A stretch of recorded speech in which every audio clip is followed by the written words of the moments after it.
நாளை. அந்த இடம் ஒரு கணத்தில் பரபரப்பானது. எழுந்திரு எழுந்திரு என்று பெரியவன் அவசரப்படுத்தினான். சின்னவன் சோர்வினால் கண்ணயர்ந்திருந்தான். அவனை அந்நிலையில் விட்டுவிட்டு ஓடுவதற்கு இவனுக்கு மனம் வரவில்லை. தூரத்தில் வாகனங்கள் நிறையாக வருவதாக ஒருவன் கூறினான். அவனை நெருங்கி விசாரித்தபோது அவன் தான் பார்க்கவில்லை என்றும் இன்னொருத்தன் தான் பார்த்ததாகவும் சொன்னான். சனங்கள் ஒவ்வொரு திசையில் ஓட ஆரம்பித்தனர். தங்களுக்கு வேண்டிய மாதிரி வரிசை செய்து நின்றார்கள். பிறகு ஆர்வமிழந்து வரிசையை குறைத்தார்கள். மறுபடியும் குரல் எழும்பியது. யார் முதலில் கண்டது? உண்மையில் வாகனங்கள் வருகின்றனவா? பொய் சொல்வதற்கு இது நல்ல சமயமல்ல. எந்த திசையிலிருந்து வாகனங்கள் வருகின்றன? நன்றாக பார்த்து சொல்லுங்கள். அந்த தொக்கையான மனுஷி 4 பிள்ளைகளையும் இழுத்துக்கொண்டு முன்னேறினாள். அவள் கைகளில் பெரிய பாத்திரங்கள் இருந்தன. அவள் எல்லாவற்றையும் முன்கூட்டியே யோசித்து போதிய ஏற்பாடுகளுடன் வந்திருந்தாள். பெரிய பட்டாளம் போனது போல அவள் போனபின் பின்னால் நல்ல இடைவெளி தோன்றியது. அந்த இடைவெளியை நோக்கி ஓடுமுன் அது விரைவில் மூடிக்கொண்டது. அப்போது ஹெலிகாப்டர்கள் சுழன்று சுழன்று பறந்தன. அவற்றிலே பொருத்தியிருந்த துப்பாக்கிகள் மௌனமாக அசைந்தன. காற்றாடி சுழலும் போது சாவு சாவு என்று சொல்வது போல தோன்றியது. பெரியவன் தன் பெற்றோரை ஒரு கணம் நினைத்துக் கொண்டான். இப்பொழுது எல்லோருக்கும் வாகனங்கள் வந்துவிட்டன என்பது நிச்சயமாக தெரிந்தது.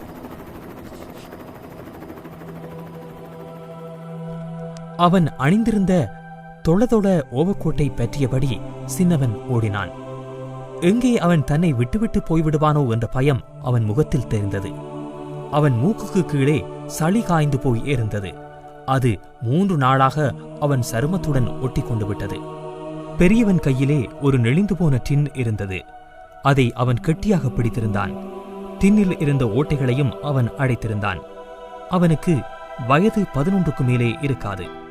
சின்னவனுக்கு 6 வயது என்று சொல்லலாம்.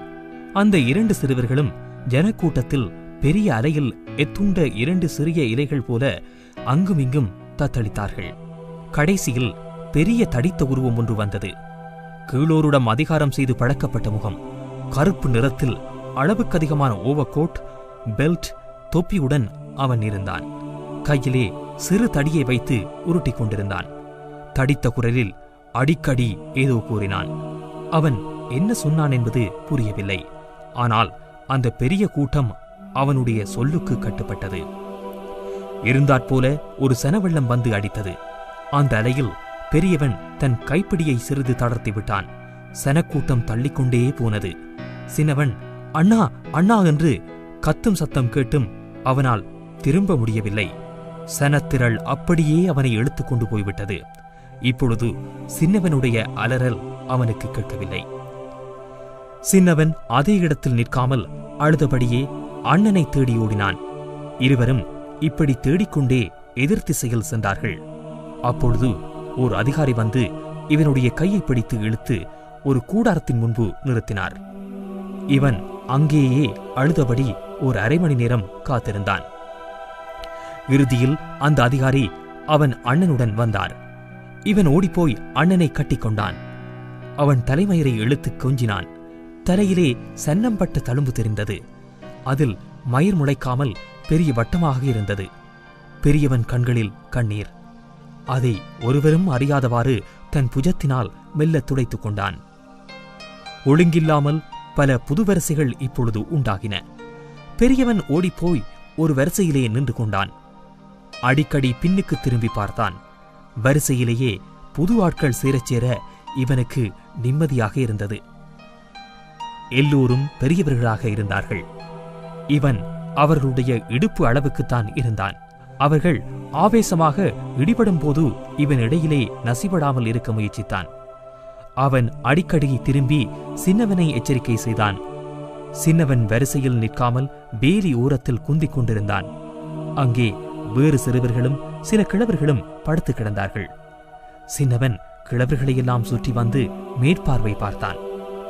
ஒரு சிறுமி துணிப்பொம்மை ஒன்றை அணிந்து கொண்டிருந்தாள். அந்த பொம்மைக்கு சிவப்பு தலைமயிரும் பெரிய கருத்தவிழிகளும் இருந்தன. இவன் கிட்ட போய் அதை ஆசையோடு பார்த்தான். அந்த பெண்ணுக்கு அது பிடிக்கவில்லை. பொம்மையை தூக்கிக் கொண்டு விலகி ஓடிவிட்டாள். இவனுக்கு ஏமாற்றமாக இருந்தது. வரிசை இப்பொழுது நகரத் தொடங்கியிருந்தது. இன்றைக்கு கட்டாயம் இறைச்சி கிடைக்கும் என்று சின்னவனிடம் சொல்லியிருந்தான். இப்பொழுது ஒரு வாரமாக இதை சொல்லி ஏமாற்றியாயிற்று. இனி அவன் தாங்க மாட்டான். இன்றைக்கு கிடைத்தால் நல்லாக இருக்குமென்று பெரியவன் யோசித்துக் கொண்டான். வரிசையின் முடிவு எங்கே என்று திரும்பி பார்த்தான். அது தெரியவில்லை. நீண்டு கொண்டே போனது. சந்தோஷமாக இருந்தது அவனுக்கு. முன்னால் ஒரு 20 பேர் மட்டுமே இருந்தார்கள். அவனது முறை விரைவில் வந்துவிடும். மெல்லிய பனிக்காற்று வீசத் தொடங்கியது. அது பெருக்காமல் இருந்தால் சரி.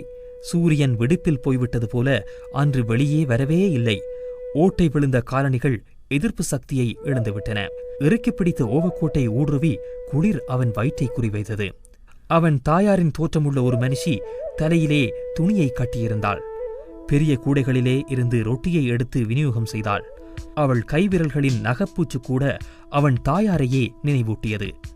அவள் பக்கத்திலே நின்றவனுடன் நாகரிகமாக அங்க அசைவுகளுடன் பேசினாள். அவளை அவனுக்கு மிகவும் பிடித்திருந்தது. பக்கத்துக்காரன் வேலையிலே மிக கவனத்துடன் சுட சுட சூப்பள்ளி ஊற்றிக் கொண்டிருந்தான். ரொட்டியை வாங்கிய பிறகு சூப்பை டின்னிலோ பிளேட்டிலோ பெற்றுக்கொண்டார்கள்.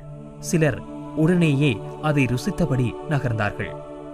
பெரியவன் ஒரு ரொட்டியை வாங்கி ஓவக்கோட்டின் உள் பாக்கெட்டில் வைத்துக்கொண்டு டின்னை நீட்டினான். பதிவட்டையை கேட்டான் ஒரு மீசை வைத்தவன். இவன் கொடுத்தான். ஏய், இங்கே வா. ஏய், இங்கே வா, இங்கே வா. எப்படி உள்ளே வந்தாய்? இது இங்கே செல்லாதே என்றான். இவன் சூப் வாங்கும் இடத்துக்கு நகர்ந்து விட்டான். மீசைக்காரன் அட்டையை திருப்பிக் கொடுத்துவிட்டு இனிமேல் இங்கே வராதே என்றான். பெரியவனின் கண்கள் சூப் கொடுப்பவன் மேலேயே இருந்தது. அவன் அள்ளி ஊற்றும்போது இறைச்சி துண்டுகள் இருக்கின்றனவா என்று கூர்மையாக அவதானித்தான். இவனுக்கு முன்னால் நின்ற பெரியவர், நண்பரே, ஆழத்தில் இருந்து கலக்கி ஊற்று என்றார். அவனும் அப்படியே செய்தான். இவன் முறை வந்தது. இவனும், நண்பரே, அடியில் நல்லாய் கலக்கி ஊற்றுங்கள் என்றான். அந்த நல்ல மனிதனும் உன் விருப்பப்படியே சிறிய நண்பரே என்று சொல்லியபடி ஆழமாக கலக்கி வார்த்தான். பேணி நிறைந்தது. பெரியவன் நன்றி கூறிவிட்டு உற்சாகமாக துள்ளியோடினான். ரொட்டியை 3 பகுதிகளாக பிரித்தான். ஒரு பகுதியை கோட்டில் மறைத்து வைத்தான். மறுபகுதியை தம்பியிடம் தந்து மற்றதை தான் எடுத்துக்கொண்டான். அவசரமாக சூப்பிலே ரொட்டியை தோய்த்து சாப்பிட்டார்கள். சூப்பிலே ஒரு இறைச்சியும் இல்லை. அண்ணா, நீ என்னை ஏமாற்றி விட்டாய். இறைச்சி இன்றைக்கு கிடைக்கும் என்று சொன்னாயே. 5 மைல் தூரம் நடந்தது இதற்குத்தானா? என் காலெல்லாம் வலிக்கின்றது என்றான். பொறுத்துக்கொள் தம்பி, ஏதோ பொல்லாத காலம். நாளைக்கு கட்டாயமாக கிடைக்கும். நாளைக்கு கட்டாயமாக கிடைக்கும். பயப்படாதே என்றான். இன்னும் 2 மணி நேரமே சூரியொளி இருக்கும். விரைவிலே திரும்ப வேண்டும். கம்பி வலை ஓட்டையிலே முதலில் தம்பி புகுந்து வெளியே வந்தான். அந்த ஓவக்கோட்டை இவன் கழற்றி ஓட்டை வழியாக தம்பியிடம் எறிந்தான். பின்பு சுலபமாக இவனும் வெளியே வந்துவிட்டான். நெடுஞ்சாலையில் 100 மீட்டருக்கு 2 இராணுவ வீரர் வீதம் காவல் நின்றார்கள். தானியங்கி துப்பாக்கிகளுடன் அவர்கள் நேராக நின்றதை இந்த சிறுவர்கள் ஆர்வத்தோடு பார்த்தார்கள். அவர்கள் உடுப்பும் தோரணையும் ஒருவித பயத்தையும் தோற்றுவித்தது. அதிலே ஒருவன் சிவப்பாக நெடுப்பாக இருந்தான். மற்றவன் ஏதோ யோசனையில் சிகரெட் பிடித்துக் கொண்டிருந்தான். அந்த இராணுவ வீரர்களை அணுகினார்கள். இவர்கள் வெகு சமீபமாக வரும் மட்டும் அந்த வீரர்கள் கவனிக்கவில்லை. இவர்களை கண்டதும் ஒருவன் துள்ளி எழுந்தான். சிறுவர்கள் பயந்து போனார்கள். அந்த இராணுவ வீரன் பேசியது இவர்களுக்கு புரியவில்லை. அந்த பாஷை சுத்தமாகவும் எஜமானத்தனம் கொண்டதாகவும் இருந்தது. இராணுவத்திற்கு ஏற்ற பாசையாகவும் பட்டது. பெரியவன் 2 விரல்களை உதட்டிலே வைத்து சிகரெட் என்று சைகையில் சொன்னான். இராணுவ வீரன் என்ன நினைத்தானோ, ஒரு புது சிகரெட்டை எடுத்து நிலத்திலே வீசினான். சிறுவன் அதை எடுத்துக்கொண்டு ஓடினான். ஒரு புதருக்கு பக்கத்தில் அவர்கள் தங்கி சிறிது இளைப்பாறினார்கள். பெரியவன் சிகரெட்டை பெற்ற வைத்து இழுத்தான். சின்னவன் தனக்கும் வேண்டுமென்றான். அதற்கு நீயும் என்னைப் போல பெரியவன் ஆனதும் பிடிக்கலாம், இப்ப நல்ல பிள்ளையாம் என்று ஆறுதல் கூறினான். சின்னவன் அந்த நியாயத்தை ஏற்றுக்கொண்டான். ஒரு நீண்ட தடியை எடுத்து துப்பாக்கி போல பிடித்தபடி சின்னவன் நேராக நடைபோட்டான். இருட்டும் போது அவர்கள் கராஜ் கிட்டே வந்துவிட்டார்கள். சின்னவன் கையை நீட்டி அதோ அதோ என்று காட்டினான். அந்த நாய் மறுபடி வந்து நின்றது. மெலிந்து எலும்பும் தோலமாக இருந்தது. அதுவும் அகதி நாய்தான். பதிவு காட்டில்லாத நாய் நிலத்தை முகர்ந்து பார்த்தபடி தயங்கி தயங்கி வந்தது. அண்ணா, அந்த நாய்க்கு ஒரு பேர் வைப்போமா என்றான் சின்னவன். வேண்டாம், பேர் வைத்தால் அதுவும் எங்கள் குடும்பமாகிவிடும். பையில் இருந்த ரொட்டியை எடுத்து சரிபாதியாக பீத்து ஒரு பகுதியை அந்த நாயிடம் கொடுத்தான். அது அந்த ரொட்டியை தூக்கிக் கொண்டு நொண்டி நொண்டி ஓடியது. கராஜ் வழியே பெரிய பூட்டு போட்டு பாதுகாப்பாக இருந்தது. பெரியவன் பின்பக்கம் போய் பலகையை நீக்கினான். 2 பேரும் உள்ளே நுழைந்த பிறகு பலகையை நேராக்கினான். உள்ளே கந்தலும் வியர்வையுமாக ஒரே வாடை.